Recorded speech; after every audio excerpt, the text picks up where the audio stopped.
Madam आपण आता सुरू करूयात. आणि आपण दरवर्षी पाहत असतो की केंद्राचा अर्थसंकल्प सादर होत असतो. राज्यांचा अर्थसंकल्प सादर होत असतो.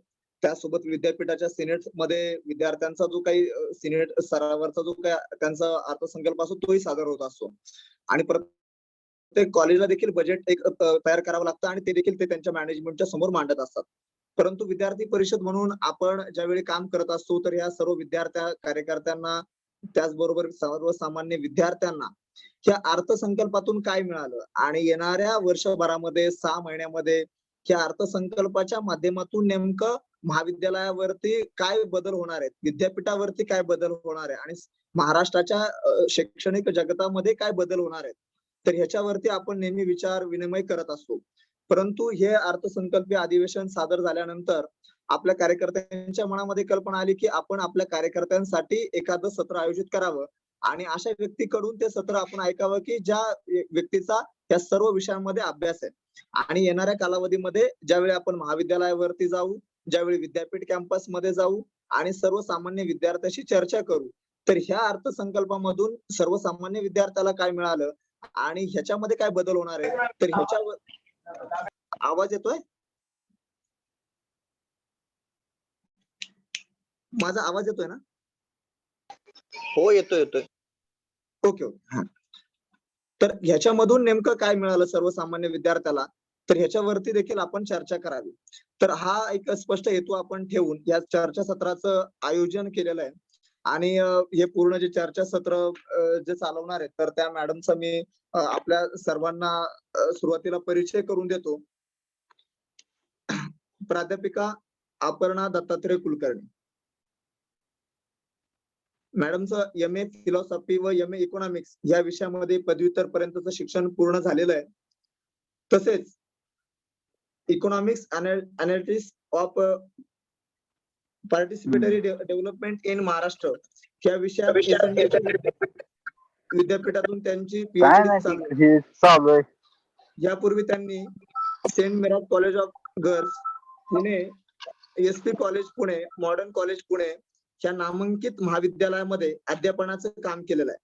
सध्या त्या saint Xavier college of Mumbai इथे सहाय्यक प्राध्यापक म्हणून कार्यरत आहे. त्याचबरोबर नीलकंठ राठी यांच्या मार्गदर्शनात Indian school of political economy या विषयात रिसर्च प्रोफेसर म्हणून असिस्टंट म्हणून देखील त्या कार्यरत आहेत. तसे अनेक विषयावर त्यांचे लेख आलेले आहेत.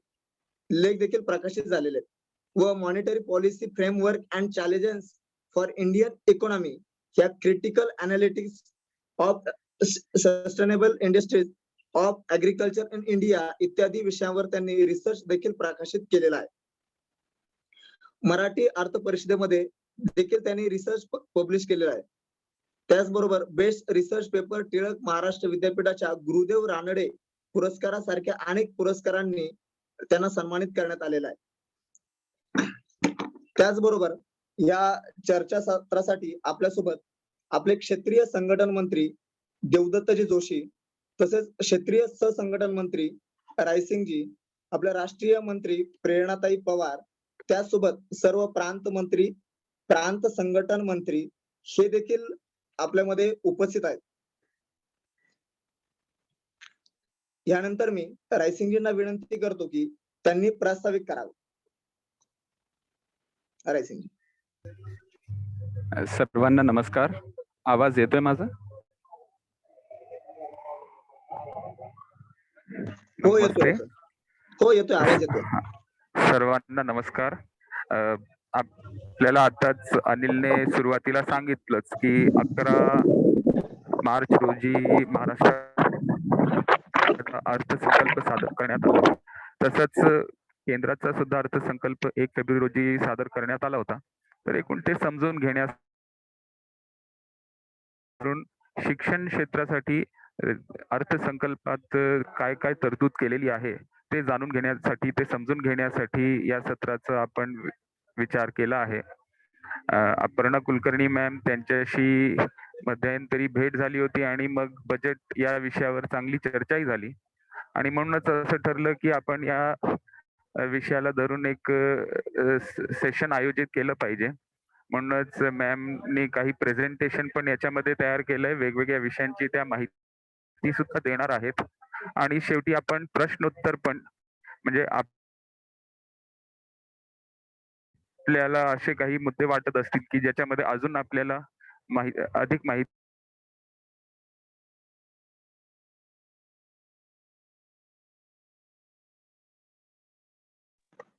रायसिंगजी आवाज येत नाही.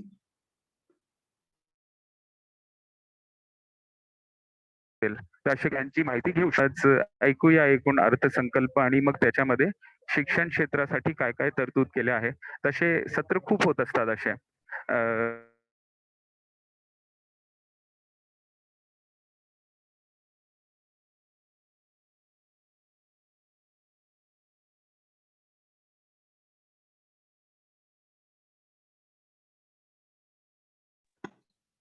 आवाज येत नाहीये रायसिंगजी. महत्वाचं असं आपण या सत्राचा विचार केला आहे. तर मला वाटतंय की आपण आता पुढे मॅम कडूनच ऐकूया.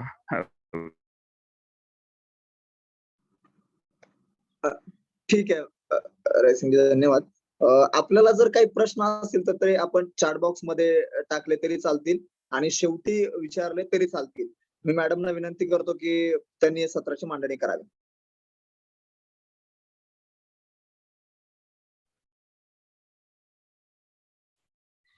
सगळ्यांना सर्वप्रथम माझा नमस्कार. आणि विद्यार्थी परिषदेच्या कार्यकर्त्यांशी बोलण्याची मला संधी मिळते याचा आनंद माझ्या मनामध्ये आहे. कारण मी विद्यार्थी असताना सलग 3 ते 4 वर्ष विद्यार्थी परिषदेची संमेलनं असो किंवा बौद्धिक आणि त्यांचे अनेक चर्चासत्र मी अटेंड केले. त्यामुळे माझे जुने दिवस, विद्यार्थी असतानाचे दिवस मला आज आठवतायत. आणि ती एक भावना, जबाबदारीची भावना मनात घेऊन मी आपल्या सगळ्यांशी संवाद साधायला आज इथं उपस्थित आहे. माझी ओळख करून देताना या अनिल ठोंबरेंनी सांगितलं की मी सेंट झेवियर्स कॉलेजमध्ये शिकवते, प्राध्यापक आहे. पण शिक्षण क्षेत्रात काम करताना मला असं नेहमी वाटतं की कुठलीही व्यक्ती या टेबलाच्या या बाजूवरून त्या बाजूला जात नाही. तर शिक्षण क्षेत्रातला प्रत्येक जण हा विद्यार्थीच असतो. त्यामुळे मी अजूनही स्वतःला विद्यार्थी या भूमिकेतूनच मांडण्याचा प्रयत्न करते.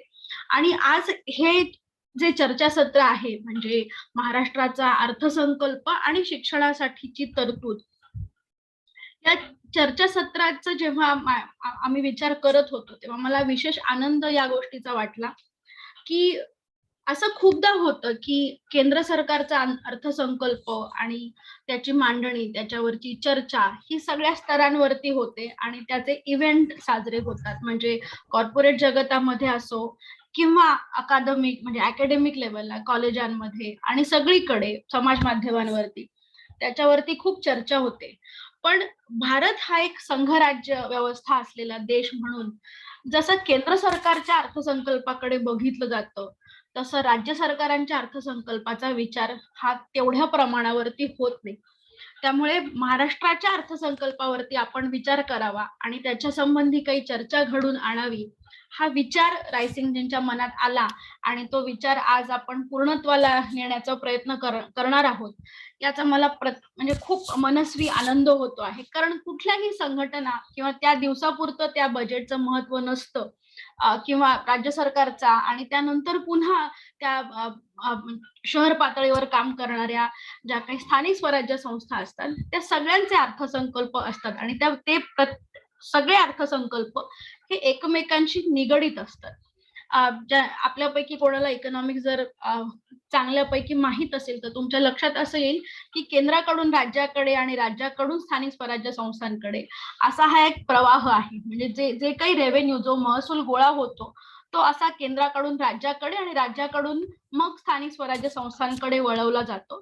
त्यामुळे प्रत्येक अर्थसंकल्प हा निगडीत असतो राज्याचा केंद्राशी आणि केंद्राच्या अर्थसंकल्पाचा परिणाम हा इतर अर्थसंकल्पांवरती होत असतो. मग हे असलं तरी सुद्धा मग केवळ केंद्रीय अर्थसंकल्पांचाच विचार का व्हावा, युनियन बजेटचाच विचार का व्हावा? राज्य सरकारांचे अर्थसंकल्प हे तेवढ्याच गंभीरपणे चर्चिले गेले पाहिजेत. आणि लोकशाही मूल्य आपल्या देशामध्ये आपण म्हणतो की प्रत्येक गोष्टीचं लोकशाहीकरण आणि प्रत्येक प्रक्रिया ही लोकशाही प्रक्रियेनं पार पडली पाहिजे, या तत्वांवर आपला विश्वास आहे. तर मग आर्थिक बाबतीमध्ये आपण कुठे कमी पडतो? म्हणजे जेव्हा असं म्हटलं जातं की आपल्या देशामध्ये आर्थिक साक्षरता आहे का, तर दुर्दैवानं आपल्या देशामध्ये आर्थिक साक्षरता ही तेवढ्या प्रमाणात नाही. कारण कुणीही आपल्याला महाविद्यालय स्तरावरती किंवा अगदी शाळेपासून बजेट कसं वाचायचं किंवा बजेट काय असतं हे कोणी आपल्याला शिकवायला जात नाही. आणि आपण ते आणि ती पद्धतच तशी आपल्या सिस्टीम मध्ये व्यवस्थेमध्ये नसल्यामुळं मग जेव्हा ह्या अर्थसंकल्पाच्या दृष्टीनं चर्चा होतात त्या खूप मर्यादित स्वरूपाच्या असतात आणि त्याच्यामध्ये एकूणच लोकसहभाग हा कमी असतो. म्हणून आर्थिक साक्षरतेच्या दृष्टीनं टाकलेलं पहिलं पाऊल जर काही असेल तर ते म्हणजे बजेट समजून घेणं आणि या देशाच्या आर्थिक व्यवस्थेचा भाग म्हणून ते समजून घेण्यासाठी त्यात कुठले मुद्दे आहेत, त्यामध्ये काय बाबी आहेत ते समजून घेणं, ते आपण स्वतःहून वाचणं हे त्याच्या दृष्टीनं टाकलेलं पहिलं पाऊल असेल. आणि मला आनंद या गोष्टीचा होतोय की विद्यार्थी परिषदेनं अशा प्रकारचं एक सत्र आयोजित केलं आणि त्यातून या संबंधी अधिक जाणीव आणि अधिक जागृती निर्माण होईल असा एक मानस घेऊन आपण हे चर्चासत्र आज आयोजित केलेलं आहे. रायसिंगजी म्हणाले की काही गोष्टी प्रेझेंटेशनच्या माध्यमातून इथे मांडायला लागतील.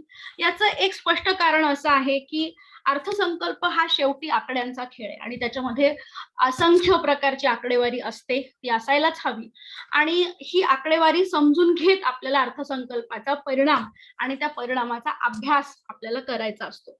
म्हणून काही एक मिनिमम अगदी माफक आकडेवारी आपल्या पुढे मांडून मी महाराष्ट्र सरकारचा अर्थसंकल्प आणि त्याचे कुठले संदर्भ आपल्याशी परिणामकारक, आपल्या जीवनाशी परिणामकारक घडू शकतात त्याचा एक मागोवा घेईन आणि त्यानंतर आपण याच्या संबंधी अधिक चर्चा करूया.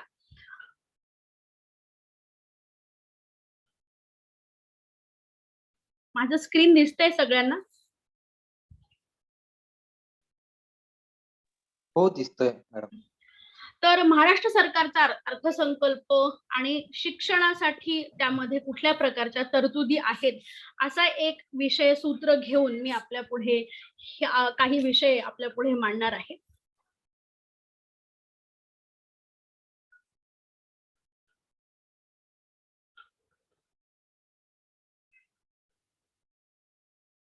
आपल्या सगळ्यांना माहिती आहे की 11 मार्च 2022 या रोजी महाराष्ट्र सरकारचे अर्थमंत्री श्री अजित पवार यांनी राज्य सरकारचा अर्थसंकल्प मांडला आणि अर्थसंकल्पातली एक महत्वाची घोषणा अशी होती की महाराष्ट्र हे आपल्या देशातलं पहिलं राज्य असणार आहे की ज्या राज्याची अर्थव्यवस्थेचा आकार हा साधारणतः $1 ट्रिलियन इकॉनॉमी अशा प्रकारचा असेल. म्हणजे महाराष्ट्र सरकारचं येत्या काही दिवसातलं उत्पन्न हे $1 ट्रिलियन इथपर्यंत पोहोचणार आहे आणि खूप कमी राज्यांमध्ये एवढी काय म्हणूया आर्थिक सशक्तता किंवा एवढी आर्थिक सक्षमता खूप कमी राज्यांमध्ये आपल्या देशामध्ये आहे आणि त्यापैकी एक आर्थिकदृष्ट्या अग्रेसर राज्य म्हणजे महाराष्ट्र. आणि आपल्या महाराष्ट्र राज्याचा जो एकूण वार्षिक विकास दर आहे तो 12% पुढे आहे असं एक सूतोवाच त्यांनी आपल्या अर्थसंकल्पीय भाषणामध्ये केलं. या अर्थसंकल्पामध्ये शिक्षणावरती जी एक निव्वळ तरतूद आहे, म्हणजे फक्त शिक्षणावरती राज्य सरकार किती खर्च करणार आहे, पुढच्या आर्थिक वर्षामध्ये राज्य सरकार शिक्षणासाठी 3,370 कोटी रुपये 370.24 असं एक एकूण आकडेवारी आपल्याला दाखवली गेली आणि हा एवढा खर्च राज्य सरकार फक्त शिक्षणावरती करणार आहे. मागच्या वर्षी म्हणजे 2020-21 सालामध्ये ही जी तरतूद होती ती 2,945 कोटी एवढी होती. या दोन्हीतला फरक लक्षात घेतला तर आपल्या असं लक्षात येईल की मागच्या वर्षीपेक्षा यावर्षी जास्तीची तरतूद ही शिक्षणासाठी राज्य सरकारनं केली. अर्थात त्या तरतुदीचा कितपत फायदा आपल्यापर्यंत आला किंवा ती रक्कम कुठे कुठे विभागली गेली आणि तिचा प्रत्यक्ष परिणाम काय झाला याची चर्चा आपण थोड्याच वेळात करणार आहोत. पण ही आकडेवारी याच्यासाठी सांगितली की त्यातून आपल्याला या शिक्षणावरच्या अर्थसंकल्पाचा आकार लक्षात यावा म्हणून ही आकडेवारी मी आपल्या पुढे मांडते आहे. या एकूण खर्चापैकी 5% रक्कम ही प्राथमिक शिक्षणासाठी म्हणजे शहर स्तरावरती जे काही शाळेचं शिक्षण, शालेय शिक्षण म्हणून जे काही इन्फ्रास्ट्रक्चर असतं त्या इन्फ्रास्ट्रक्चर मध्ये सुधारणा घडून यावी याच्यासाठी यातली एकूण 5% रक्कम ही खर्च होणार आहे. त्यामुळे या एकूण रकमेपैकी 5% रक्कम ही प्राथमिक शिक्षणासाठी राखून ठेवली आहे आणि त्यातून काही मूलभूत सुविधा, मग शाळांसाठी इमारती असतील किंवा शालेय साहित्य असेल त्याच्यासाठी ही रक्कम खर्च होईल. त्याचबरोबरीनं यापैकी 615 कोटी रुपये हे कौशल्य विकास आणि त्यातून रोजगार निर्मिती किंवा स्टार्टअप इंडिया सारखे प्रोग्राम असतील त्याच्यासाठी 615 कोटी रुपये हे सरकारनं राखीव ठेवलेले आहेत आणि 500 कोटी रुपये हे इनोव्हेशन सेंटर्स म्हणजे जे काही छोटे मोठे उद्योजक असतील त्यांना काही नवीन कल्पना राबवण्यासाठी जो काही निधी लागतो तो निधी देण्यासाठी 500 कोटी रुपये हे सरकारनं सगळी जी आपल्या महाराष्ट्रामध्ये जे काही प्रशासकीय विभाग आहेत, एकूण 6 प्रशासकीय विभाग आहेत, त्या 6 प्रशासकीय विभागांसाठी हे 500 कोटी रुपये सरकारनं राखून ठेवले. ही जी आकडेवारी मी आता आपल्या पुढे मांडली त्याचा सरळ अर्थ असा होतो की शालेय शिक्षणावरती सरकारचा भर आहे. त्यानंतर हे शिक्षण झाल्यानंतर कौशल्य प्राप्ती आणि त्यातून रोजगार निर्मिती याच्यासाठी सुद्धा सरकारनं काही तरतूद ही विशेषत्वानं केली आहे. आणि जेव्हा कौशल्य मिळालेले किंवा ज्यांच्याकडे स्किल्स आहेत असे उद्योजक पुढे येतील तेव्हा त्यांना निधी मिळावा म्हणून सुद्धा सरकारनं तरतूद केली. या सगळ्याचा एक पॉझिटिव्ह असा परिणाम आपल्याला असा दिसतो की ही तरतूद जेव्हा दरवर्षी वाढत्या आकारानं केली जाते तेव्हा त्या तरतुदीचा प्रत्यक्ष फायदा हा शालेय स्तरावरती दिसायला हवा. तसाच तो सेकंडरी लेवलला म्हणजे 10वी पर्यंतच्या शिक्षणावरती आणि तिथून पुढे 12वी पर्यंत आणि नंतर उच्च शिक्षण म्हणजे ग्रॅज्युएशन आणि इतर जे डिग्री प्रोग्राम्स आहेत त्याच्यावरती हा परिणाम प्रत्यक्षपणे दिसायला हवा.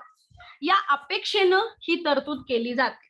ही आकडेवारी बघितल्यानंतर आपल्याला असं वाटतं की यातून सरकारचा शिक्षणावरती असलेला भर किंवा शिक्षणाची गुणवत्ता सुधारावी म्हणून हा खर्च होतो आहे आणि हा झाला पाहिजे. एक पॉझिटिव्ह असं चित्र आपलं ह्या आकडेवारीतून दिसतं. परंतु या आकडेवारीचा नीट अभ्यास केल्यानंतर आपल्याला जे दिसतं किंवा त्याच्यातून आपल्याला जो काही अर्थबोध होतो तो आपल्या पुढे मी आता मांडणार आहे. इथे एक गोष्ट आपल्याला अशी लक्षात घ्यावी लागेल की शिक्षण हा आपल्या राज्यघटनेनुसार सामायिक यादीमध्ये येणारा विषय. म्हणजे शिक्षणावरती फक्त राज्य सरकारनेच खर्च करावा का असं नाही, तर शिक्षणासाठी केंद्र सरकारकडून सुद्धा मदत येत असते. म्हणजे राज्य सरकारांनी आतापर्यंत जी तरतूद केली आहे त्याशिवाय केंद्राकडून सुद्धा मदत येते आणि ती मदत काही विशिष्ट घटकांमध्ये विभागलेली असते आणि त्याचा प्रत्यक्ष परिणाम हा शालेय शिक्षण आणि उच्च शिक्षण या दोन्हीवरती पण दिसायला दिसावा हे अपेक्षित असतं. मग समग्र शिक्षा अभियान ज्याला आपण सर्व शिक्षा अभियान असं म्हणतो किंवा आपल्या राज्यांमध्ये आणि एकूणच देशभरामध्ये जे काही ऑटोनॉमस किंवा स्वायत्त महाविद्यालय आहेत किंवा स्वायत्त अशा संस्था आहेत, शैक्षणिक संस्था आहेत, त्यांना त्यातनं काही निधी मिळत असतो. आपल्या देशामध्ये शिक्षणाचा एनरोलमेंट रेशिओ किंवा जे विद्यार्थी शिक्षण घेत आहेत त्यांचं प्रमाण वाढावं म्हणून मिड डे मील प्रोग्राम चालवला जातो. त्यानंतर सेंट्रल युनिव्हर्सिटी साठी काही ग्रांट ठेवलेली असते. इथे ही आकडेवारी तुम्हाला असं लक्षात येईल की एकूण जी केंद्र सरकारकडून येणारी मदत आहे ती या वेगवेगळ्या घटकांमध्ये विभागली जाते. म्हणजे राज्य सरकार तरतूद करतं तेव्हा काही तरतूद ही राज्य सरकारची स्वतःची असते आणि इतर माध्यमातून सुद्धा राज्य सरकारला शिक्षणासाठीचा निधी हा केंद्र सरकारकडून पुरवला जातो. या सगळ्या ही जी सगळी आकडेवारी तुम्ही बघितली तर तुमच्या असं लक्षात येईल की शालेय शिक्षण आणि उच्च शिक्षण आणि विद्यार्थी विकास निधी अशा 3 वर्गवारीमध्ये हा निधी विभागला जातो. परंतु विशेषत्वानं महाराष्ट्र राज्याच्या दृष्टीनं यामध्ये 2 मुद्दे हे मला थोडेसे प्रॉब्लेमॅटिक वाटतात. ते अशासाठी की केंद्र सरकारचा शिक्षणाकडे बघण्याचा दृष्टिकोन आणि राज्य सरकारचा शिक्षणाकडे बघण्याचा दृष्टिकोन यामध्ये थोडीशी विसंगती आढळते. ती विसंगती का तर केंद्र सरकारच्या बजेटमधून सेंट्रल युनिव्हर्सिटी ज्या आहेत म्हणजे केंद्रीय विद्यापीठ आहे त्यांच्यासाठी 8% एवढा निधी राखून ठेवलेला आहे. आणि त्याबरोबरच उच्च शिक्षणासाठी आपल्या देशामध्ये एक केंद्रीय कार्यक्रम चालवला जातो ज्याला रुसा, राष्ट्रीय उच्चतर शिक्षा अभियान असं म्हणतात. त्यासाठी 3% एवढा निधी हा राखीव ठेवलेला आहे. परंतु महाराष्ट्र शासनाच्या किंवा महाराष्ट्र राज्याच्या दृष्टीनं हे सेंट्रल युनिव्हर्सिटीसाठी असलेला निधी आणि रुसासाठी असलेला निधी या दोन्ही बाबतीमध्ये सरकारची कामगिरी जी आहे ती फारशी समाधानकारक नाही. पहिली गोष्ट म्हणजे शालेय स्तरावरती जे काही कार्यक्रम राबवले जातात, मिड डे मील असेल किंवा जननी सुरक्षा योजना, सर्व शिक्षा अभियान, ह्या सगळ्या गोष्टींसाठी जो खर्च आहे तो राज्य सरकार करतं. परंतु सेंट्रल युनिव्हर्सिटीसाठी जो काही निधी येतो तो महाराष्ट्रापर्यंत पोहोचत नाही. कारण दुर्दैवानं इतर राज्यांच्या तुलनेमध्ये महाराष्ट्रामध्ये सेंट्रल युनिव्हर्सिटी नाही.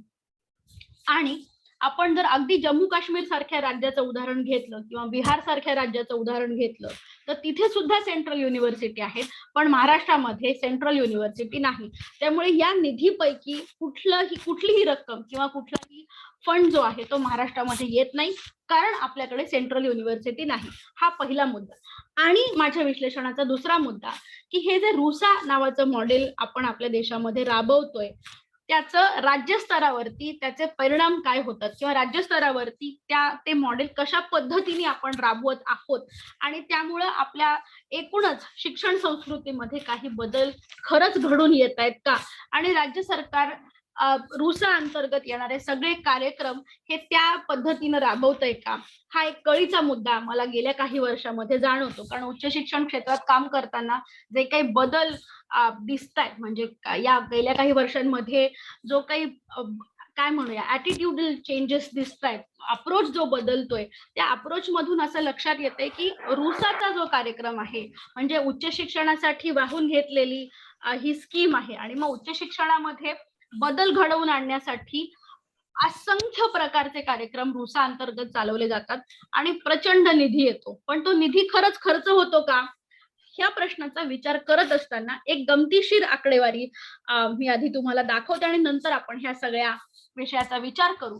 तर 26 मार्च रोजी लोकसत्ता हे दैनिक आपण सर्वजण बहुत करून वाचत असाल तर लोकसत्ता या दैनिकामध्ये एक बातमी अशी होती की महाराष्ट्रासारख्या राज्याला रुसाच्या अंतर्गत किंवा उच्च शिक्षणासाठी म्हणून जो काही निधी येतो त्या निधीमध्ये प्रचंड प्रमाणावरती हा जो निधी राज्य सरकारकडे जमा होतो त्यापैकी 0.31% एवढाच खर्च राज्य सरकारने आजवर केलेला आहे.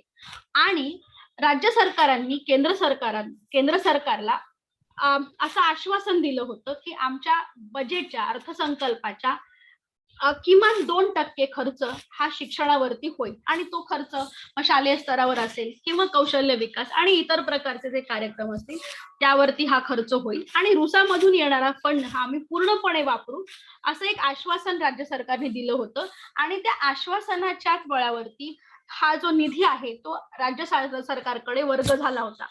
परंतु कॅगचा जो आत्ताचा अहवाल आहे, controller and auditor general of India, त्यांचा अहवाल असं सांगतो की ही रक्कम पूर्णपणे खर्च झालेली नाही. आणि हे आज होतंय असं नाही, तर गेल्या काही वर्षांमध्ये हे असं दिसतंय की रुसाच्या अंतर्गत जो काही निधी सरकारांना मान्य होतो, म्हणजे विशेषतः महाराष्ट्र राज्याला जो मान्य होतो तो खर्च पूर्णपणे केला जात नाही. तो निधी अक्षरशः परत पाठवला जातो, कारण तो जो निधी आहे त्याचा पूर्णपणे वापर हा राज्य सरकारच्या पातळीवर होत नाही. त्यामुळे 2015 सालापासून ही आकडेवारी असं सांगते की 2015 सालापासून हा किमान म्हणजे 2% तुम्ही आश्वासन देताय, 1% तरी खर्च त्यातला पूर्ण व्हायला हवा. परंतु ही आकडेवारी इथे तुम्ही वाचाल तर तुमच्या असं लक्षात येईल की 2015 पासून आजपर्यंत 1% पर्यंत पण आपण मजल मारलेली नाही. आणि त्यामुळं हा निधी केंद्र सरकारकडे किंवा रुसाचं जे काही त्यांचं जी हायरार्की आहे त्या लोकांपर्यंत हा निधी परत जातो आणि आपल्याला त्याचे प्रत्यक्ष जो काही त्याचा फायदा होणं अपेक्षित आहे तो होत नाही. आणि यामध्ये कुठली विद्यापीठ किंवा कुठल्या विद्यापीठांकडनं हे कार्यक्रम राबवले जाणं अपेक्षित आहे, आपल्या राज्यामध्ये असणाऱ्या ज्या मोठ्या जी मोठी विद्यापीठं आहेत म्हणजे मुंबई विद्यापीठ असेल किंवा कोल्हापूरचं विद्यापीठ असेल, या विद्यापीठांकडून हा खर्च होत नाही आणि म्हणून मग तो रुसाचा फंड हा केंद्र सरकारकडे परत जातो. आणि मग हा जो कॅगचा अहवाल आहे त्या अहवालात अनेक प्रश्न उपस्थित झाले की हा खर्च किंवा हा निधी तुमच्यापर्यंत पोहोचवलेला असताना सुद्धा हा खर्च का होत नाही. तर राज्य सरकारकडे याचं कुठलंही समाधानकारक उत्तर नव्हतं आणि भविष्यात आम्ही हा खर्च पूर्णपणे करू आणि हा निधीचं काय म्हणे निधीचं वितरण करून त्याचा प्रत्यक्ष फायदा विद्यार्थ्यांना आम्ही करून देऊ असं आश्वासन देण्यापलीकडे राज्य सरकारकडून काहीही झालेलं नाही.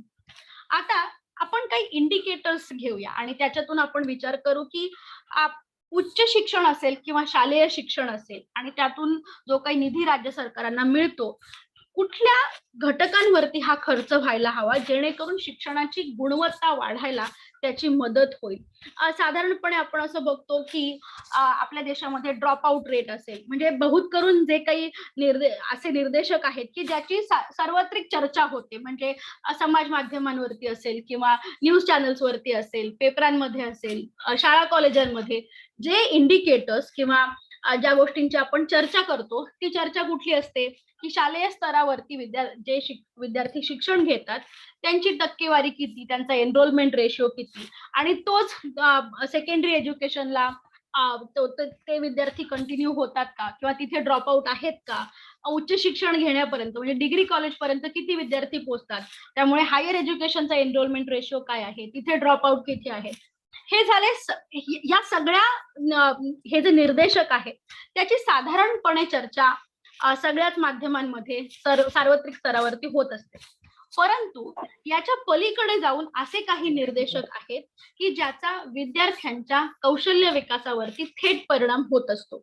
त्यामुळे सरकार जेव्हा म्हणतं की आम्हाला आमच्या जीडीपीच्या 2% खर्च हा उच्च शिक्षण आणि शालेय शिक्षणावरती करायचा आहे किंवा शिक्षणावरती भर देऊन आपल्याला त्यात गुणात्मक सुधारणा घडवून आणायची आहे, परंतु ही गुणात्मक सुधारणा म्हणत असताना फक्त संख्येवरती किंवा क्वांटिटीवरती भर देऊन चालणार नाही तर आपल्याला त्याची खरी जी गुणवत्ता आहे ती सुधारावी लागेल. आणि दुर्दैवानं ह्या 2 वर्षांच्या काळामध्ये ऑनलाईन सिस्टीम किंवा ऑनलाईन एज्युकेशनमुळे शालेय शिक्षणाचं जे नुकसान झालं किंवा अगदी उच्च शिक्षणाच्या पातळीवरती सुद्धा विद्यार्थ्यांचं जे नुकसान झालं ते भरून काढण्यासाठी अधिक निधी आणि तो निधी अत्यंत विश्वसनीयरित्या त्या निधीचं तो राबवला गेला पाहिजे आणि ते सगळे जे उपक्रम सरकार राबवू इच्छितं त्याची प्रत्यक्ष पूर्तता झाली पाहिजे.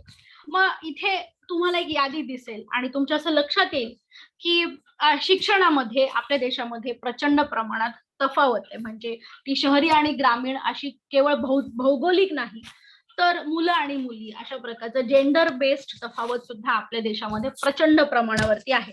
त्यामुळे मुलींना शिक्षणासाठी त्यांनी शाळा कॉलेजांमध्ये यावं, शिक्षण घ्यावं आणि त्यातून कौशल्य विकास साध्य करावा याच्यासाठी प्रोत्साहनात्मक असे अनेक उपक्रम राबवले जातात.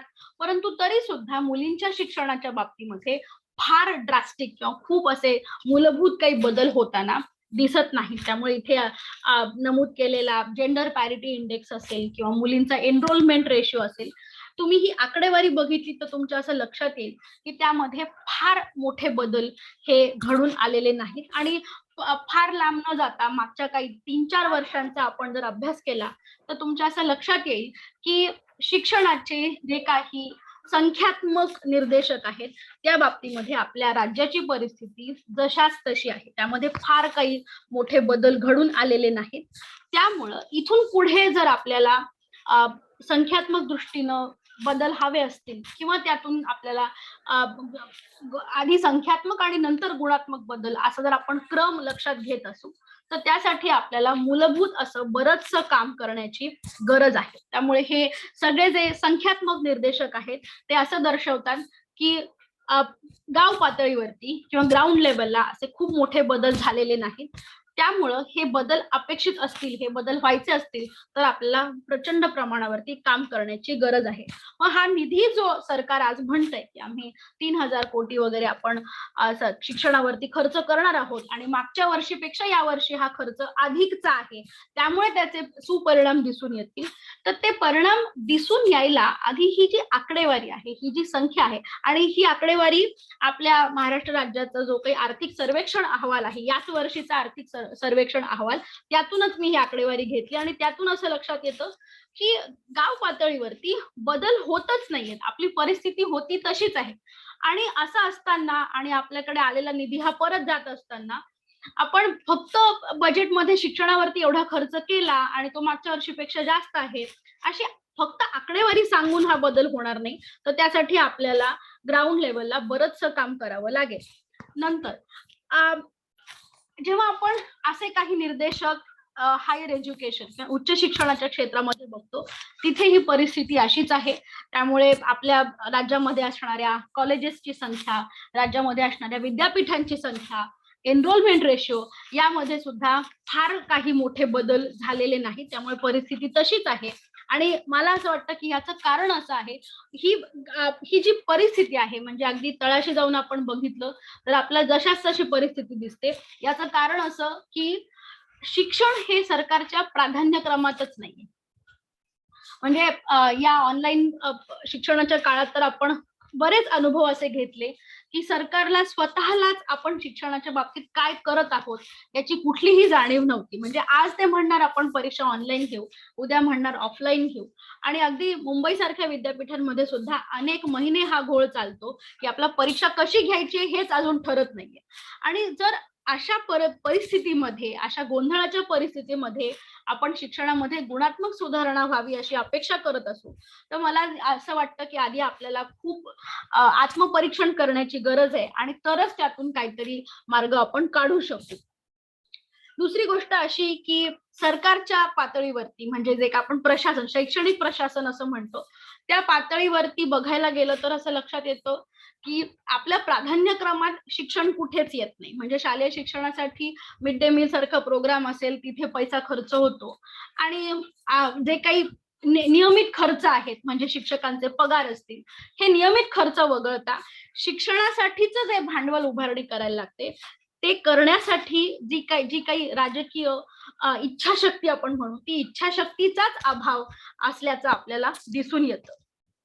आता राज्य सरकारांची ही जी आपण क्वांटिटेटिव्ह इंडिकेटर्स बघितले, हे निर्देशक आपण बघितले, त्याची तुलना जर आपण केंद्र सरकारशी केली तर मला असं वाटतं की this is going to be eye opener for us. आपल्याला हे लक्षात येईल की प्राधान्यक्रम ठरवताना किंवा सोशल इंडिकेटर म्हणून शिक्षणावरती खर्च करत असताना कुठला अप्रोच ठेवायला लागतो, आणि त्या अप्रोचने आपण जेव्हा जातो तेव्हा कशा पद्धतीनं ह्या निधीचा आपण वापर केला पाहिजे, याचं एक चांगलं उदाहरण म्हणून मला ह्या आकडेवारीबद्दल थोडंसं बोलायला आवडेल.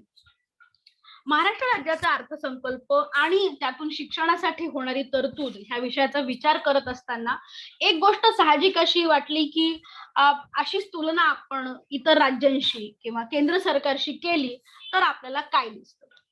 या प्रश्नाचं उत्तर शोधत असताना मला एका ठिकाणी केंद्राकडून शिक्षणावरती होणारा जो खर्च आहे आणि त्यातून किती त्याचा वापर होतो, म्हणजे निधी दरवर्षी दिला जातो, म्हणजे केंद्राच्या पातळीवर असेल किंवा राज्याच्या पातळीवरती असेल, निधी हा दरवर्षी दिला जातो, परंतु त्याचा किती प्रमाणात वापर होतो आणि तो निधी कुठल्या पद्धतीनं त्याचं वितरण होतं, या प्रश्नाचं उत्तर शोधताना मला ही आकडेवारी मिळाली.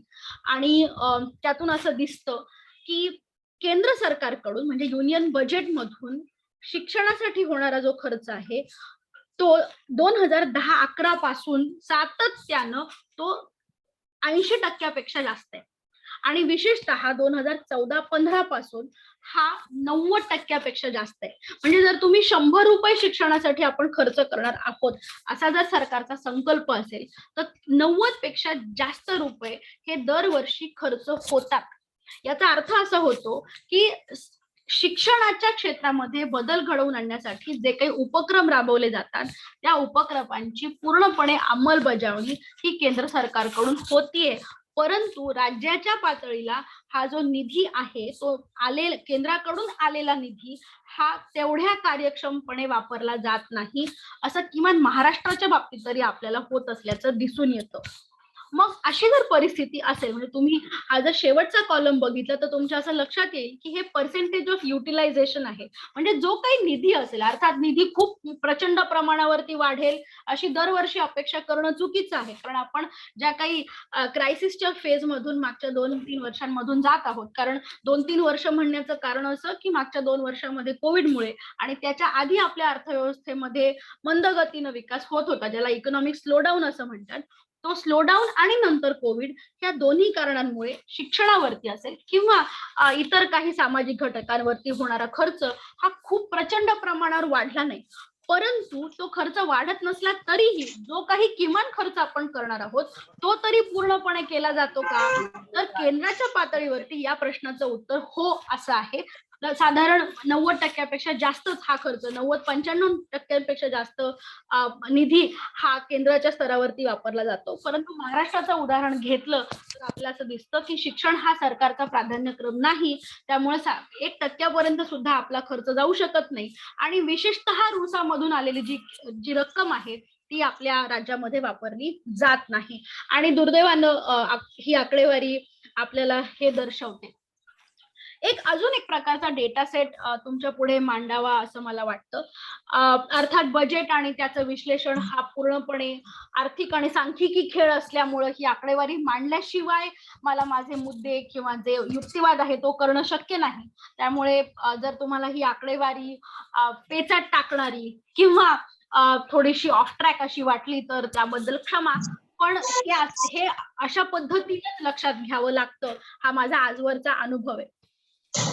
हा डेटा सेट असं सांगतो की शिक्षणासाठीची जी तरतूद आहे, म्हणजे जर आपण 2 क्षेत्र विचारात घेतली, शालेय शिक्षण आणि उच्च शिक्षण, तर ही तरतूद ही मंद गतीनं वाढते. त्यामुळे त्या तरतुदीमध्ये फार मोठ्या प्रमाणावरती बदल होत नाही.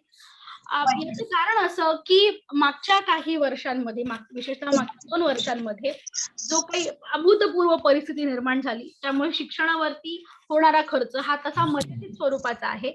तरी सुद्धा त्याचं किती टक्क्यांनी आपण वापर करतो आहोत, त्याचं वितरण करतो आहोत ते बघणं महत्वाचं आहे. त्यामुळे ही ट्रेंड लाईन जे दाखवते की बजेटमधून होणारं जे अलोकेशन आहे, जे वितरण आहे मुळातलं, ते वितरणच मागच्या वर्षात कमी झालं. परंतु पुढच्या आर्थिक वर्षामध्ये आपण त्याच्यामध्ये वाढ अपेक्षित, आपल्याला ती वाढ आपल्याला अपेक्षित आहे.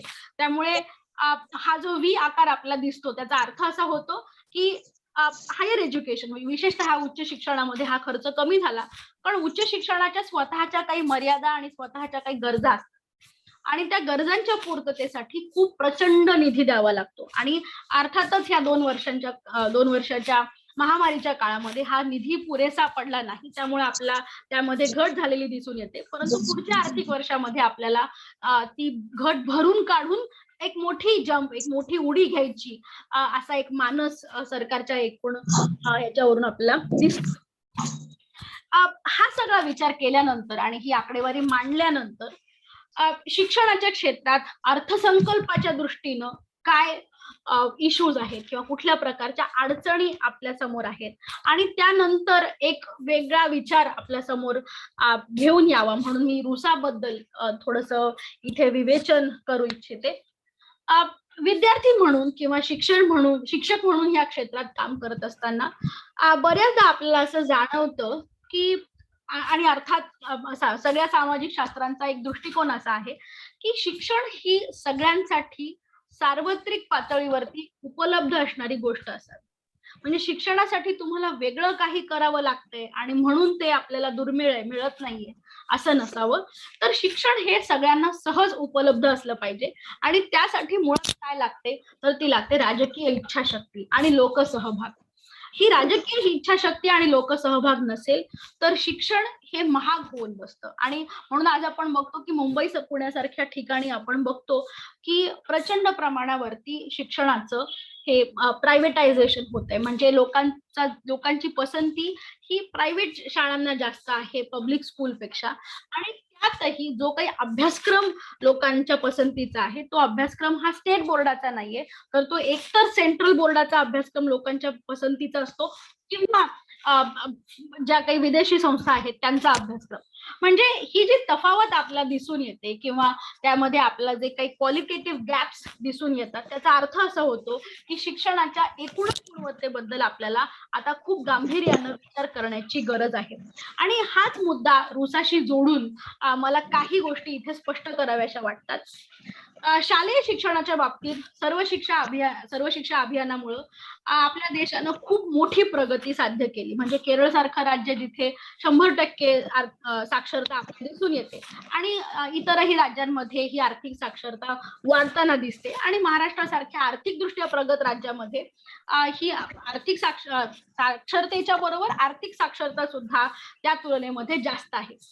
परंतु असं असलं तरी सुद्धा आणि आर्थिकदृष्ट्या सधन असलेलं राज्य असलं तरी सुद्धा शिक्षणाच्या बाबतीमध्ये खूप म्हणजे गंभीर दुर्लक्ष सरकारचं होतंय असा एक सार्वत्रिक सूर असल्याचं आपल्याला दिसून येतं. आणि विशेषतः आपण केंद्र आणि राज्य संबंध शिक्षणाच्या बाबतीतला केंद्र राज्य संबंध बघितला तर हे जे रुसाचं प्रतिमान आहे, रुसाचं मॉडेल आहे, ते केंद्राला आणि राज्य सरकारला जोडणारा दुवा आहे. काय आहे हे रुसाचं मॉडेल? रुसाचं मॉडेल ज्याची सुरुवात मागच्या काही वर्षांमध्ये झाली आणि ह्या म्हणजे मोदी सरकारच्या काळामध्ये या रुसाला प्रचंड प्रमाणावरती पाठबळ मिळालं आणि त्यातून एक वेगळ्या प्रकारची पद्धत आपल्या देशामध्ये रूढ झाली.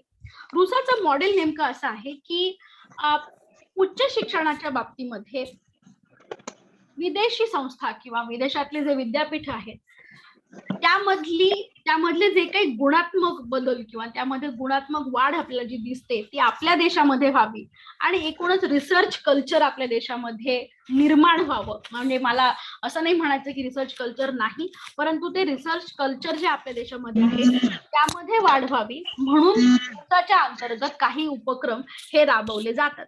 महाराष्ट्राच्या बाबतीमध्ये आपण असं बघितलं की रुसामध्ये जे काही उपक्रम राबवले जातात त्यावरती पूर्ण पैसेच मुळात खर्च होत नाही. त्यामुळे तुम्ही जर अगदी रॅन्डमली कॉलेजांमध्ये जाऊन बघितलं तर रुसाच्या नावाच्या पाट्या अनेक दिसतील आणि रुसाच्या अंतर्गत अनेक गोष्टी खरेदी केल्या आणि त्या ह्या रुसाच्या फंड मधून मिळालं, हे रुसाच्या निधीतून मिळालं असं आपल्याला दिसून येईल. पण त्याचा प्रत्यक्ष वापर आणि त्याचा विद्यार्थ्यांपर्यंत किती प्रमाणात फायदा पोचतो हा एक कळीचा मुद्दा इथे आहे.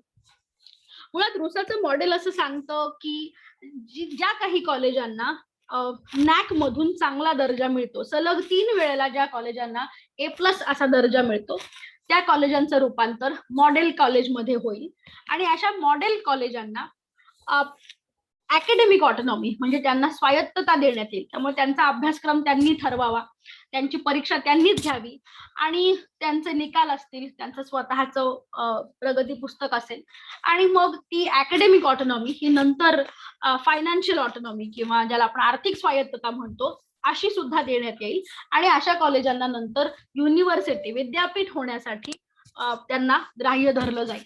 म्हणजे रुसाच्या ह्या प्रतिमानामध्ये कॉलेज पासून विद्यापीठ असा एक प्रवास आपल्या शैक्षणिक संस्थांचा होताना दिसून येतो आणि रुसा अंतर्गत अशी मुभा आहे की तुम्ही प्रायव्हेट युनिव्हर्सिटीज किंवा पूर्ण खाजगी संस्था झालं पाहिजे असं नाही, तर खाजगी आणि सार्वजनिक पब्लिक प्रायव्हेट अशा प्रकारची युनिव्हर्सिटी होण्यासाठी तुम्ही अप्लाय करू शकता आणि त्यामध्ये असे अनेक प्रोव्हिजन्स आहेत.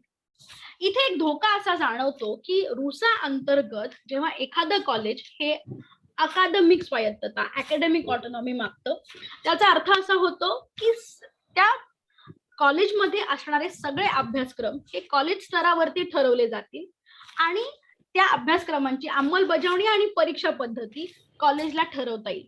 इथे मला जाणवणारा धोका असा आहे की जेव्हा शिक्षणाचं हे जे केंद्रीकृत किंवा सेंट्रलाइज्ड असं मॉडेल आहे ते मॉडेल नाकारून आपण त्याचं स्वायत्तीकरण करतोय, म्हणजे ते आता ऑटोनॉमस होणार आणि सिलेबस कॉलेज स्तरावरती ठरतील.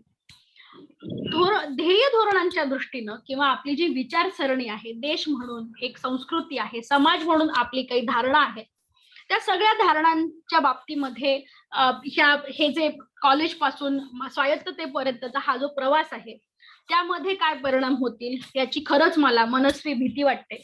कारण मी आजपर्यंत शिक्षक म्हणून 3 अशा संस्थांमध्ये काम केलं ज्या ऑटोनॉमस होत्या आणि माझा अनुभव असा आहे की किमान महाराष्ट्राच्या पातळीवरती तरी ज्या काही संस्था ह्या मायनॉरिटीज मध्ये येतात त्याच संस्थांना ही अकॅडमिक ऑटोनॉमी आहे आणि म्हणून सिलेबस मध्ये किंवा जो काही त्यांचा अभ्यासक्रम आहे त्यामध्ये काही ठिकाणी प्रत्यक्षपणे काही ठिकाणी अप्रत्यक्षपणे त्या संस्थांची विचारसरणी ही अभ्यासक्रमामधूनच तिथे चॅनलाइज होते. म्हणजे अभ्यासक्रमामधूनच त्या प्रकारचे विचार हे पसरवले जातात.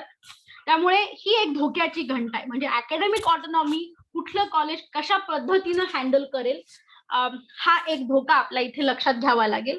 आणि म्हणून विचारसरणी आणि आपल्या सामाजिक धारणा संस्कृती ह्या सगळ्यांचा विचार करता रुसाचे लॉंग टर्म म्हणजे दीर्घकाळातले काय परिणाम होतील याचा सार्वत्रिक विचार होण्याची आणि देश म्हणून समाज म्हणून आपण त्याच्यावरती काय म्हणूया विचार मंथन करण्याची गरज मला इथे प्रत्यक्षपणे प्रकट करावीशी वाटते.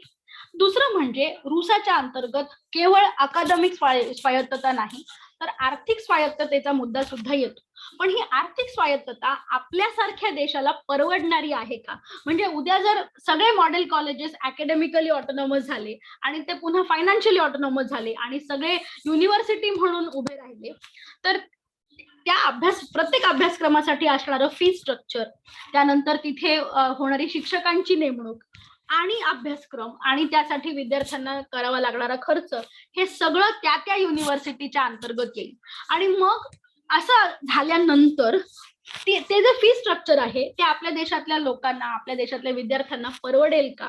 किंवा हळूहळू ह्या प्रकारे हे जे उच्च शिक्षणाचं खाजगीकरण होतंय त्या खाजगीकरणाची किंमत जर विद्यार्थ्यांना चुकवावी लागली तर त्याचे भविष्यातले परिणाम काय होतील मला असं वाटतं याचा गांभीर्यानं विचार केला पाहिजे. कारण प्राथमिक ते द्वितीयक आणि द्वितीयक शिक्षणापासून तृतीयक किंवा हायर एज्युकेशनला जो ड्रॉप आउट रेट आहे तो हायर एज्युकेशनच्या दृष्टीनं सगळ्यात जास्त आहे. मग जर हायर एज्युकेशनच्या पातळीवरती ड्रॉप आउट रेट जास्त असेल आणि त्याच वेळेला जर समजा फायनान्शियल ऑटोनॉमीमुळे फी स्ट्रक्चर परवडेनासं झालं तर आपल्या देशाच्या उच्च शिक्षण व्यवस्थेचं भविष्य काय असेल हा विचार अत्यंत गांभीर्यानं होण्याची गरज आहे. त्यामुळे अकॅडमिक ऑटोनॉमी ही विचारसरणीच्या आणि आपल्या एकूणच जे कल्चरल फ्रेमवर्क आहे त्याच्या दृष्टीनं तिचे काही परिणाम संभवतात ज्याचा आपण विचार केलाच पाहिजे. आणि फायनान्शियल ऑटोनॉमी ही आपल्या देशामध्ये एकूणच जी काही उत्पन्न पातळी आहे किंवा शिक्षण घेणाऱ्या विद्यार्थ्यांच्या ज्या ऍस्पिरेशन्स आहेत त्या दृष्टीनं हा विचार नक्की व्हायला पाहिजे. त्यामुळे हे जे रुसाचं इम्प्लिमेंटेशन आहे रुसाचं जे प्रतिमान आहे त्या संबंधी आपण खूप उदारमतवादी दृष्टिकोन न ठेवता आणि केवळ इतर देशातल्या विद्यापीठांचं अनुकरण करायचं म्हणून आपण रुसाचं इम्प्लिमेंटेशन करतोय का आणि त्यातून आपण विदेशी विद्यापीठांना मुक्तद्वार निर्माण करतोय का हा एक सांगोपांग विचार होणं खूप गरजेचं आहे. आणि केंद्र असो किंवा राज्य स्तरावरती सुद्धा जेव्हा शिक्षणासारख्या क्षेत्रावरती खर्च होतो तर तो होणारा खर्च हा खूप प्रामाणिकपणे आणि तो तेवढ्या सक्षमपणे केला पाहिजे. कारण शिक्षणाचा संबंध हा शेवटी आपण कुठल्या प्रकारची कौशल्य आत्मसात करतोय त्या कौशल्यांशी संबंधित असतो आणि त्यातूनच रोजगाराच्या शक्यता निर्माण होतात. त्यामुळे रोजगार मिळवण्याचं साधन या दृष्टीनं आपण शिक्षणाचा विचार करणार असू तर त्यामध्ये केवळ संख्यात्मक वाढ अपेक्षित नाही तर त्याच्यामधून आपल्याला गुणात्मक वाढ सुद्धा होणं अपेक्षित आहे. आणि विद्यार्थ्यांच्या बाजूनं हा सगळा विचार केल्यानंतर एक शिक्षक म्हणून माझी अशी भूमिका आहे की आपल्या देशामध्ये जर आपण सगळ्या प्रकारच्या प्रोफेशन्सचा विचार केला म्हणजे वकील असतील डॉक्टर असतील ह्या सगळ्या प्रोफेशन आणि त्याची तुलना जर शिक्षकाशी केली तर आपल्या असं लक्षात येईल की शिक्षक हा सगळ्यात जास्त सामाजिक प्राणी आहे. म्हणजे डॉक्टर किंवा वकिलांची तुलना करता जास्त समाजाशी जास्तीत जास्त संबंध कोणाचा येत असेल तर तो शिक्षकाचा येतो. आणि मग विद्यार्थी आणि त्या पर्यायानं त्यांची कुटुंब ही सगळी शिक्षकांशी जोडलेली असतात. आणि अनेक प्रकारच्या सामाजिक उपक्रमांमध्ये शिक्षकांचा सहभाग असतो, परंतु हे करत असताना शिक्षकाची स्वतःची जी गुणवत्ता आहे किंवा शिक्षकाचा स्वतःचा जी वृद्धी, विकास, ग्रोथ व्हायला हवा तो होताना दिसत नाही. त्यामुळे ह्या सगळ्या कामांमध्ये शिक्षक नावाचा प्राणी हा इतका अडकलाय की त्यातून अभ्यास करून शिकवणारे शिक्षक, मला असं वाटतं की ही जमात आता नामशेष होईल. कारण तो तो तो एक जे स्पिरिट लागतं, म्हणजे अभ्यास करून शिकवावं किंवा आपल्या विषयामध्ये आपण अपडेट असावं, ते होण्यासाठी जे फ्रेमवर्क लागतं, जी सिस्टीम लागते, ती हळूहळू आपल्या देशातून नष्ट होते. त्यामुळं आपल्या विषयावरती प्रभुत्व असणारे आणि वाचून शिकवणारे शिक्षक हे आता दुर्मिळ होत चाललेत. आणि मला हे बोलताना हे भान आहे की मुंबई सारख्या ठिकाणी शिकवत असताना कुठल्या प्रकारच्या अडचणींना सामोरं जावं लागतं किंवा शिक्षक ही भूमिका निभावत असताना काय प्रकारच्या अडचणींना तोंड द्यावं लागतं, ह्या सगळ्या गोष्टींचं भान आणि जबाबदारी या दोन्हीची जाणीव माझ्या मनामध्ये आहे. त्यामुळे मला असं प्रामाणिकपणे वाटतं की शिक्षकांच्या संघटना ह्या अधिक शक्तिशाली आणि अधिक प्रभावी व्हायला हव्यात. त्यामुळं इतर म्हणजे बँकिंग सेक्टरमध्ये असेल किंवा कॉर्पोरेटमध्ये असेल, जे लॉबिंग चालतं आणि त्यामुळे सरकारला त्यांचं ऐकावंच लागतं, तशी कुठली गोष्ट शिक्षकांच्या बाबतीमध्ये होत नाही. त्यामुळे शिक्षकांच्या रिक्रुटमेंट पॉलिसी असतील किंवा त्यांचं पेन्शन्स असतील, या कुठल्याही प्रकारचा गंभीर विचार हा शासन स्तरावरती होत नाही. आताच काही दिवसांपूर्वी आपल्या अर्थमंत्र्यांनी स्टेटमेंट केलं राज्य सरकारच्या अजित पवारांनी की जुनी पेन्शन योजना लागू होणं पुन्हा शक्य नाही, कारण त्याचा सरकारच्या बजेटवरती खूप मोठा बोजा पडेल. आणि हे एका बाजूला म्हणत असताना दुसरीकडे सरकारचा जो वारेमाप खर्च इतर गोष्टींवरती चालू आहे, तिथे मात्र कोणी प्रश्न उपस्थित करत नाही. हा शिक्षकांच्या संघटनांचा पराभव आहे. म्हणजे आपण आपला आवाज उठवतोय तरी सुद्धा आपला जो प्रतिसाद यायला हवा तो येत नाही. त्यामुळे मला असं वाटतं की शिक्षकांचे प्रश्न जोवर सुटत नाहीत तोपर्यंत विद्यार्थ्यांचे प्रश्न सुटणार नाहीत. म्हणून हे होण्यासाठी आधी शिक्षकांच्या संघटना बळकट करणं हे गरजेचं आहे. आणि अर्थातच मी म्हणाले त्याप्रमाणे शिक्षण ही एक सार्वत्रिक गोष्ट आहे. त्यामुळे त्या बाबतीमध्ये कोऑपरेटिव्ह स्पिरिट, एक सहकार्याची भावना असली पाहिजे. त्यामुळे केंद्राकडून निधी आला की राज्यांनी तो नाकारायचा किंवा केंद्राच्या निधीचा वापर आम्ही तितक्याच प्रामाणिकपणे करणार नाही, ही जी भूमिका आहे तिथेच तो प्रश्न मुळात निर्माण होतो. त्यामुळे आपण जबाबदारी वाटून घेऊन लोकांच्या कल्याणासाठी आणि विशेषतः विद्यार्थी केंद्रित दृष्टिकोन ठेवून काम केलं पाहिजे आणि ते सगळ्या स्तरांवरती झालं पाहिजे, ही एक अपेक्षा इथं मी व्यक्त करते. आणि याच्याशी निगडीत अजून काही असे विषय आहेत की जे मला इथे बोलावेसे वाटतात. पुढच्या 1-5 मिनिटांमध्ये माझं विवेचन संपेल आणि त्यानंतर आपण याच्यावरती मुक्त चर्चा करूया. मुळात मी आधी म्हणाले त्याप्रमाणे जोपर्यंत सरकारच्या प्राधान्यक्रमामध्ये शिक्षण येत नाही तोवर आपल्याला याच्यामध्ये फार बदल होतील अशी काही अपेक्षा नाही. आणि अर्थात मागच्या 2 वर्षांपासून शिक्षणाच्या बाबतीमध्ये NEP ची खूप मोठ्या प्रमाणावरती चर्चा सुरू आहे, म्हणजे न्यू एज्युकेशन पॉलिसी. अर्थात हे न्यू एज्युकेशन पॉलिसीचं इम्प्लिमेंटेशन प्रत्यक्षात कधी सुरू होईल किंवा त्यासाठीची यंत्रणा कामाला लागली आहे का, या प्रश्नाची उत्तरं ही सकारात्मक आहेत आणि लवकरच आपण नवीन शैक्षणिक धोरणाची अंमलबजावणी सुरू करू असं एक आशादायक चित्र आपल्या व्यवस्थेमध्ये निर्माण झाले.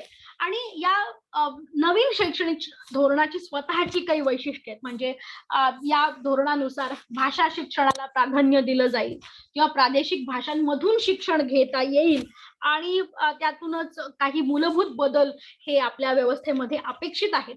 आणि म्हणून या नवीन शैक्षणिक धोरणातून काही आशादायक चित्र हे निर्माण झाले. त्यामुळे आत्ताची जी व्यवस्था आपल्याकडे आहे, शालेय स्तरावरती असेल किंवा उच्च शिक्षणाच्या बाबतीमध्ये असेल, ती व्यवस्था बदलून त्यात काही गुणात्मक बदल घडतोय का, तर मला वाटतं की न्यू एज्युकेशन पॉलिसी हे त्याच्यासाठी असणारं एक चांगलं टूल आहे की ज्यातून आपल्याला हे बदल हे आपल्याला घडवून आणणं शक्य आहे. पण हे बदल घडवण्यासाठी काही अटींची पूर्तता मात्र करावी लागेल. कारण आहे त्या व्यवस्थेमध्ये जर आपला मूलभूत बदल हवे असतील तर काही अटींची पूर्तता करून किंवा काही गोष्टी असतील तरच तो बदल आपल्याला दिसून येईल. उदाहरणार्थ निधीची कमतरता, म्हणजे सगळ्या स्तरावरती प्रचंड प्रमाणावरती निधी असणं किंवा तो उपलब्ध होईल असं नाही. त्यामुळं विशेषतः जेव्हा आपण स्थानिक स्वराज्य संस्थांचा विचार करतो तेव्हा असं लक्षात येतं की जे काही पब्लिक स्कूल्स आहेत, ज्या स्थानिक स्वराज्य संस्थांच्या मार्फत चालवल्या जातात त्या शाळांमध्ये किमान जे काही मूलभूत असं इन्फ्रास्ट्रक्चर गरजेचं आहे, म्हणजे अगदी शाळांमध्ये असणारे जे बोर्ड आहेत ते सुद्धा अत्यंत वाईट अवस्थेमध्ये आहेत. म्हणजे माझ्या घराजवळचीच एक पब्लिक स्कूल आहे की जिथे असं वाटणारही नाही की तिथे शाळा भरते किंवा ती शाळा आहे असं वाटणारही नाही, इतकी तिथे वाईट अवस्था आहे. जर हे शहरीकरण झालेल्या भागामध्ये अशी परिस्थिती असेल तर ग्रामीण भागातल्या शाळांची अवस्था काय असेल त्याचा आपण विचार केलेला बरा. त्यामुळे निधीचं जे वाटप आहे किंवा निधी वितरण करत असताना जिथे त्या निधीची गरज आहे तिथे तो दिला जावा आणि त्याचा सक्षमपणे वापर तिथल्या अथॉरिटीजनी करावा, ही या अटीची मात्र आपल्याला पूर्तता गांभीर्याने करावी लागेल. आणि जे शिक्षणाच्या बाबतीमध्ये आपण नेहमी उदाहरणं देतो की फॉरेन युनिव्हर्सिटीज त्यांचं जे सेटअप आहे किंवा त्यांचं जे कल्चर आहे ते कल्चर आपल्याला आपल्या देशामध्ये आणायचंय आणि त्याच्यातूनच आपल्याकडे एक रिसर्च इकोसिस्टम तयार होईल आणि शिक्षणाच्या बरोबरीनच एक संशोधनाचं पण एक नवीन संशोधन संस्कृती आपल्या देशामध्ये उदयाला यायला हवी असा एक विचार सार्वत्रिक स्तरावरती दिसतो. पण इथे एक प्रश्न मला असा उपस्थित करावासा वाटतो की शिक्षणाचा संशोधनाशी संबंध जोडून आजपर्यंतचा आपला अनुभव असा आहे की शिक्षण किंवा अध्ययन आणि अध्यापन ही प्रक्रिया पूर्णपणे वेगळी आहे आणि रिसर्च किंवा संशोधन संस्कृती हा एक वेगळा प्रांत आहे.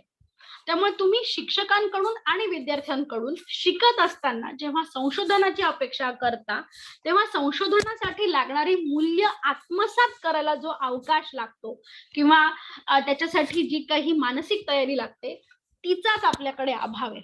त्यामुळे फक्त इतर देशांच्या विद्यापीठांची नक्कल करायची म्हणून आपण ते मॉडेल इथे राबवायचा प्रयत्न केला तर मला असं वाटतं की आपली फक्त त्याच्यातून फरफट होणार आहे. कारण जे काही मूल्य शिक्षण त्याच्यासाठी लागतं किंवा त्यासाठी जी काही बेसिक तयारी लागते ज्याला इन्स्टिट्यूशनल प्रिपेअर्डनेस असं आपण म्हणतो तेच मुळात आपल्याकडे नाहीये. आणि म्हणून आपल्या देशामध्ये आपण असं बघतो की त्यात उच्च शिक्षणामध्ये रिसर्च हा एक व्यवसाय झालाय आणि त्याच्यासाठी लोक प्रचंड पैसा खर्च करतात, पण त्यातून जे रिसर्च आउटकम निघायला हवं. आणि तुम्ही सगळेजण महाविद्यालयाच्या व्यवस्थेशी संबंधित आहात आणि त्यामुळे तुम्हाला मुद्दा अधिक कळेल की शिक्षण किंवा अध्ययन अध्यापन ही प्रक्रिया आणि त्याच्यामध्ये आपण जे काही संशोधनाचे मुद्दे आपण घुसवण्याचा प्रयत्न करतोय त्यामुळं एकूणच ती जी गुणवत्ता आहे म्हणजे उच्च शिक्षणाची गुणवत्ता ती सुधारण्याऐवजी ती जास्तीत जास्त मॉनिटरी होत चालली. म्हणजे त्याच्यामध्ये पैशाचा संबंध जास्त येत चाललाय. त्यामुळं बऱ्याच कॉलेजांमध्ये असं ऐकायला मिळतं की कॉलेजांच्या बाहेर असणारे जे झेरॉक्स सेंटर्स आहेत तिथं तुमचे प्रोजेक्ट लिहून मिळतात आणि मग त्याचं छान ते हार्ड बाउंड वगैरे करून तुम्ही फक्त ते सबमिट करायचं. म्हणजे विद्यार्थ्यांच्या पातळीवरती हे जर असं होत असेल तर इतर ठिकाणी त्यात ते काय होत असणार. म्हणजे एकूणच रिसर्च इकोसिस्टम जी लागते आणि त्याच्यासाठी जे काही मूल्य शिक्षण असावं लागतं त्याचाच आपल्याकडे अभाव आहे. त्यामुळे फक्त परदेशी विद्यापीठांमध्ये खूप रिसर्च चालतो आणि म्हणून तो आपल्याकडे पण झाला पाहिजे आणि आपणही तितकंच पेपर्स प्रेझेंट केले पाहिजेत किंवा तेवढ्याच एमफिल पीएचडी आपल्याकडे झाल्या पाहिजेत. मला असं वाटतं की फक्त संख्येवर न जाता त्याच्या गुणवत्तेकडे पण बघा आणि त्याचं जास्तीत जास्त व्यावसायिकीकरण न करता त्यातून काहीतरी चांगलं रिसर्च आउटकम निघेल यावरती आपला जास्तीत जास्त भर असायला हवा. त्यामुळे खऱ्या अर्थानं संशोधन संस्कृती जर निर्माण व्हायची असेल तर संशोधन आणि अध्यापनाची प्रक्रिया ह्या दोन गोष्टी वेगळ्याच ठेवल्या पाहिजेत. कारण कुठलाही विद्यार्थी हा BA चा असेल किंवा कुठलाही ग्रॅज्युएशन लेवलचा विद्यार्थी हा लगेच रिसर्चर होऊ शकणार नाही किंवा अंडर ग्रॅज्युएट कॉलेजला शिकवणारा शिक्षक किंवा प्रोफेसर हा काही खूप ग्रेट रिसर्चर असू शकत नाही. अर्थात ती कौशल्य आत्मसात केली पाहिजेत पण ती एक फेज वाईज प्रक्रिया म्हणजे त्याला वेळ लागतो. ती अशी टाइम बाउंड असू शकत नाही की एका वर्षी तुमचे इतके पेपर्स व्हावेत किंवा ही रिसर्च डिग्री मिळावी. मला असं वाटतं की मुळात हा विचारच चुकीचा आहे.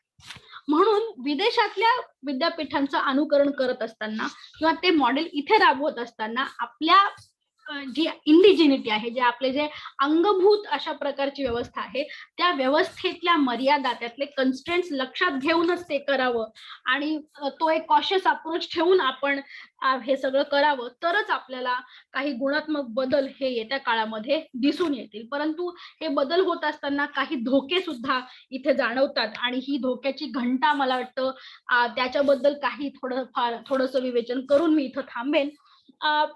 एकूणच ही जी प्रक्रिया आहे, म्हणजे शालेय शिक्षणाच्या बाबतीमध्ये आपण बघतोय की बरंचसं प्रायव्हेटायझेशन हे झालेलं आहे आणि पालक आणि विद्यार्थी यांची पसंती ही बहुत करून प्रायव्हेट शाळा आणि अशा प्रकारची असते किंवा अभ्यासक्रम सुद्धा प्रायव्हेट अभ्यासक्रमांना त्यांची पसंती असते आणि हळूहळू उच्च शिक्षणाच्या बाबतीमध्ये सुद्धा खाजगीकरण बोकाळण्याची शक्यता खूप दाट आहे. त्यामुळे आपण खाजगीकरणातून पुढे एकूणच आपली संस्कृती आणि सामाजिक धारणा यांचं काय होईल, त्याचा दीर्घकाळात काय परिणाम होईल याचा आपण विचार केलाच पाहिजे. आणि फक्त फॉरेन कोलॅबोरेशनच्या नावाखाली जर आपण विदेशी विद्यापीठांना इथे रेड कार्पेट घालणार असू किंवा विदेशी विद्यापीठांबरोबर कोलॅबोरेशन आणि त्याच्यातून आपल्याला काही गुणात्मक बदल अपेक्षित असतील, तर मला असं वाटतं की फॉरेन कोलॅबोरेशनचा अर्थ विचारांची देवाणघेवाण किंवा त्यांच्या ज्या काही वेगळ्या कल्पना असतील त्याची अंमलबजावणी, त्या कल्पना इथं राबवणं, इथपर्यंत जर ते असेल तर मला वाटतं त्याचे चांगले परिणाम दिसून येतील. पण जर पैसे कमवण्याचा मार्ग म्हणून आपण फॉरेन कोलॅबोरेशन करणार असू तर त्याच्यासाठी सुद्धा आपल्याला काहीतरी रेस्ट्रिक्शन्स, काही मर्यादा तिथे आखून देणं गरजेचं आहे आणि तिथं राज्य आणि केंद्र सरकारांची भूमिका ही महत्वाची ठरते. त्यामुळे कुठल्याही कॉलेजांचे जे काही विदेशी विद्यापीठांशी काही संबंध असतील आणि त्यातून काही उपक्रम राबवले जाणार असतील तर त्यावरती सरकारचं पूर्ण लक्ष असणं हे गरजेचं आहे. कारण त्या प्रकारच्या कोलॅबोरेशनसाठी आपली जी तयारी लागते, जी बेसिक तयारी लागते ती मुळात झाली आहे का, हा विचार करूनच आपण ते उपक्रम राबवायला हवे. आणि फी स्ट्रक्चर आणि एकूणच शिक्षण क्षेत्रातली जॉब सिक्युरिटी ह्या सगळ्याचा विचार करूनच आपल्याला एक इंटिग्रेटेड पॉलिसी प्रोग्राम असा तयार करावा लागेल, ज्यामध्ये मूलतः असणारी जी भारतीय तत्व आहेत किंवा जो भारतीय विचार आहे, धर्म म्हणून, समाज म्हणून, संस्कृती म्हणून जो भारतीय विचार आहे तो आपण जर पुढे नेणार असू तरच ह्या सगळ्या गोष्टींचा विचार करण्यामध्ये अर्थ आहे. त्यामुळे हे जे सगळे मुद्दे, शिक्षण, शालेय आणि उच्च शिक्षण, या सगळ्या मुद्द्यांचा एक विचार करून हे जे काही माझ्या विवेचनाचा सारांश आहे तो मी तुमच्या पुढे इथे मांडला. आणि एकूणच म्हणजे या विषयाचा सखोल अभ्यास करण्याची कोणाला जर इच्छा असेल तर त्यांनी राज्य आणि केंद्र सरकारचा आर्थिक सर्वेक्षण अहवाल जरूर वाचावा आणि आपली आर्थिक समज दृढ होण्यासाठी मला असं वाटतं की बजेटचं स्पीच, दोन्ही केंद्र आणि राज्य सरकारांचं आणि सर्वेक्षण अहवाल याचं अक्षरशः सार्वजनिक वाचन व्हायला हवं.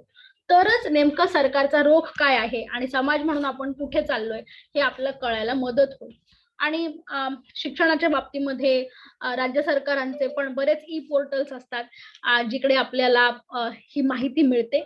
त्यामुळे आर्थिक सर्वेक्षण अहवाल असतील किंवा बजेट्स असेल आणि हे जे डेटाबेस आहेत त्यातून आपल्याला ही माहिती मिळायला मदत होईल आणि त्या माहितीच्या विश्लेषणातून आपल्याला शिक्षणाच्या क्षेत्रामध्ये सरकार कुठल्या प्रकारची भूमिका पार पाडते आणि शिक्षणाचा आर्थिक प्रक्रियांशी जो सहसंबंध आहे तो कळायला मदत होईल. आणि त्यामुळं हे काही रेफरन्सेस मी इथे आपल्या समोर मांडते. ज्यांना याच्यामध्ये जास्ती वाचन करायचं असेल त्यांनी ह्या लिंकच्या मदतीनं ते वाचन जरूर करावं. आणि इथे एक तमसोमा ज्योतिर्गमय असं म्हणून मी माझं विवेचन इथे थांबवते. ज्यांना कोणाला या संबंधी काही प्रश्न विचारायचे असतील त्यांनी जरूर विचारावेत. त्यामुळे शेवटी आपली वाटचाल ही अंधाराकडून प्रकाशाकडे अशी जर व्हायची असेल तर मुळात काय लागणार आहे तर ते लागणार आहे इन्स्टिट्यूशनल प्रिपेअर्डनेस आणि पॉलिटिकल विलिंगनेस. त्यामुळे राजकीय नेत्यांची इच्छाशक्ती आणि शिक्षणाच्या बाबतीमध्ये भरीव काहीतरी सकारात्मक करण्याची इच्छाशक्ती आणि मग संख्यात्मक आणि गुणात्मक सुधारणा असाच तो क्रम आपल्याला ठेवावा लागेल. मी इथे थांबते. ज्यांना काही प्रश्न असतील त्यांनी जरूर विचारा.